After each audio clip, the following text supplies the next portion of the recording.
हरे कृष्ण सर्वांना. सरयू नदीची आरती केली आणि नंतर आम्ही निघालो सूर्यकुंड बघायला.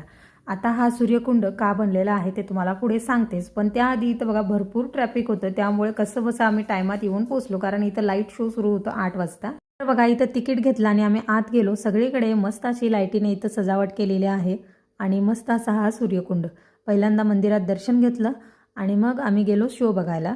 या शोमधूनच आम्हाला दाखवलं की कसा हा कुंड निर्माण झाला आणि 28 मिनिटाचा शो होता, परंतु भरपूर माहिती मिळाली. तर बघा श्रीरामाचा ज्यावेळी राज्याभिषेक होता त्यावेळी ते द्विधा मनस्थितीत होते आणि स्वतः सूर्यदेव इथं आले. त्यांना मार्गदर्शन केलं. श्रीराम हे सूर्यवंशाचे आहेत आणि त्यांचं वैभव तेज कायम राहील असा त्यांना आशीर्वाद दिला. रामराज्य म्हणजे नेमकं काय असतं हे सांगितलं आणि सूर्यदेव इथं स्वतः आले होते, म्हणून इथं आपोआप हा कुंड निर्माण झाला होता आणि आता याचं सुंदर असं हे बांधकाम केलेलं आपल्याला दिसतंय. कसा वाटला व्लॉग नक्कीच सांगा. जय श्रीराम.